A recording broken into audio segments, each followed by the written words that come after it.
গত এক মাসে 10টারও বেশি লাশ পাওয়া গেছে। সবগুলো লাশই সাংবাদিকের। আর লাশগুলো পাওয়া যাইতেছে অনেক আলোকিতভাবে। আমি একটা রহস্যের গন্ধ পাইতাছি। স্যার, এটা রহস্যের গন্ধ না, এটা আমার পাদের গন্ধ। সকালবেলা মোলাতে ভাত খাইছি। আর একটা উল্টা পাল্টা কথা বলে খেতে ফোন মেরে দিমু, পাবলিকের সামনে যাই পারবি না। লাশটা দেখতে পারলাম, এইভাবে খুন করা কোনো মানুষের পক্ষে সম্ভব না। আর খালি সাংবাদিকের এই খুন হইব, কানেকশন তো একটা আছে।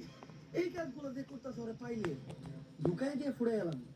বস, দোকানের দায়িত্ব আমারই দিন, ফুটাইন আপনি। তোর কিছু না, বেশি কথা না দিতে। তুই দেখ লাশের কাছে কোনো সূত্রপাত নাকি।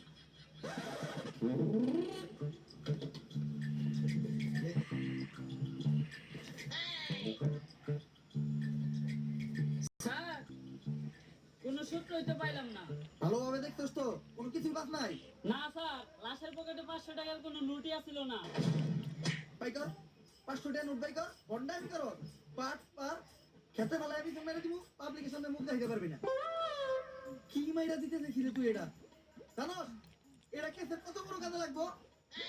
স্যার, আমার ভুল হয়ে গেছে, আপনি আমার মাফ করে দেন। যা, মাফ করলাম। আপাতত 2 প্যাকেট বিড়ি নিয়ে আয়। আপনি না বললেন এটা কেসের কাজে লাগবো?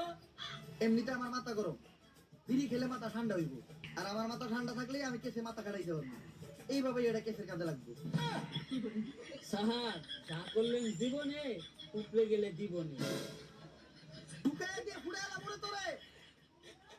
কি দায়িত্ব পালন করো তোমরা? খুনিদের তাড়াতাড়ি ধরে ব্যবস্থা করো। পুরো দেশ গরম হয়ে রয়েছে। এইভাবে এর আগে কোনো সাংবাদিক খুন হয় নাই। স্যার, খুনগুলো অনেক অলৌকিকভাবে হইতাছে। এই এরিয়াতে যখনই কোনো সাংবাদিক ঢুকতেছে তখনই ওরা মেরে লাইতেছে, আর কোনো চিহ্নও রাখতেছে না। স্যার, এই যে আপনার বিড়ি।